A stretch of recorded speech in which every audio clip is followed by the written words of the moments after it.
Right, okay. So because we've been all been so uncertain about what school's going to look like in September, obviously we've got a slightly better picture now after the information last year.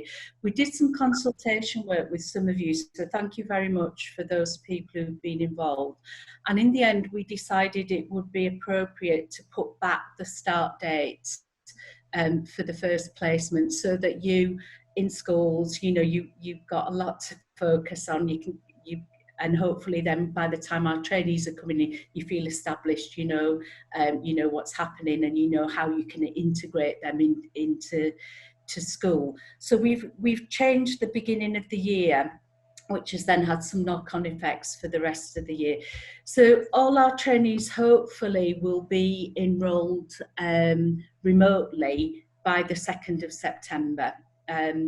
We've then built in a course induction week, in which the aims of that really are to get the trainees settled, but even more importantly, to ensure that they can access everything they need to access, because to start off with, certainly up to the first half term, everything that she will be doing will be remote delivery rather than physical delivery.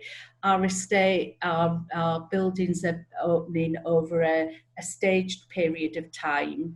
There won't be any rooms available until the week beginning the 28th of September, and even then we can only use the rooms socially distanced, so we can only put 14 trainees into a room that would have held 30. So the decision has been made that we will continue remotely up to half term, and then begin to look at the situation at that point.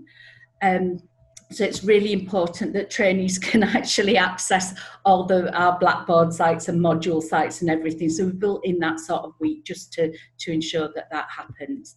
After that week, there's then 4 weeks in which for core trainees, they will be doing work with the university. For school direct trainees, again, that's going to be a mixture of work with their school direct provider, maybe sometime in school if schools are amenable to that, and that is down to each school direct provider, who, if you've got SC trainees, they will liaise with you about that period of time.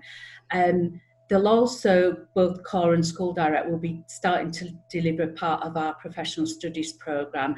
And then again, on Thursdays and Fridays, there will be remote delivery from the university. Again, it'll be blended. There will be some bits that the trainees will be doing independently in their own time, and there will be seminars that are synchronous and asynchronous. There'll be seminars that happen remotely in real time at the same time. So we're just and that's during that period of time.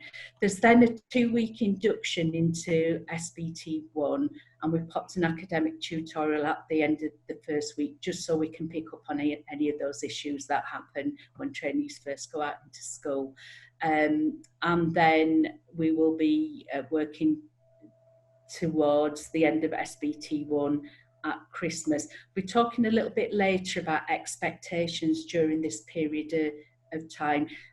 The way we assess trainees is changing, and also we've got a much shorter period of training up to Christmas. So there will be some changes in what our expectations are, both in terms of what they're doing and also what they need to do to pass that first period of training. But we'll come back to that later on. Because we've had to push back the start of placement, the ITE criteria states that trainees should have 120 days of school-based training, and we've been told that we should plan our course with 120 days of school-based training in the course, recognising that if schools go back into lockdown, trainees may have to come out. We're hoping if they are actually placed at that time, they will work in the same way as you as teachers, that they will continue to work with you and do remote teaching, etc. That's still school-based training. But we had to build in the 120 days, and as a result of that, we've had to make some changes to the rest of the year.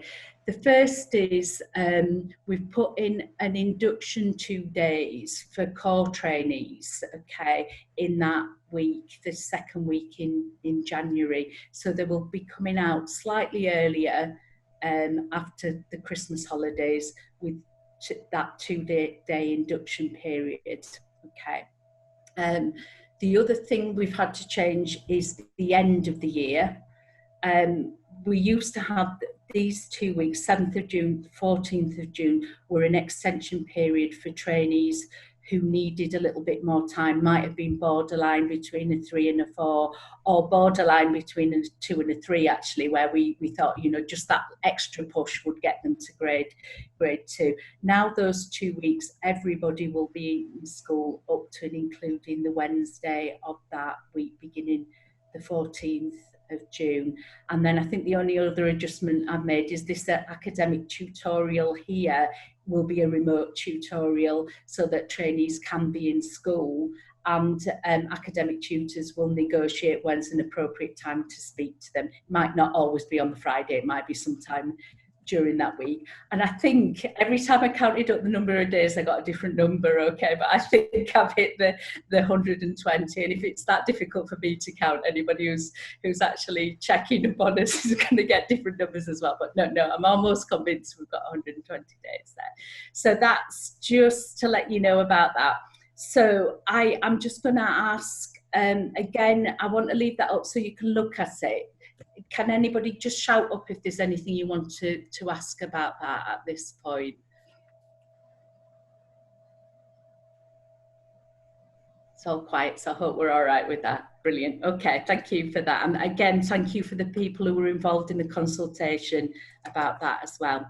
Okay, so next item for me is we're going to have a look at some of the changes that we've made to the curriculum for next year, because obviously we'd like to share that with you. So I'm just going to bring up another document, if you can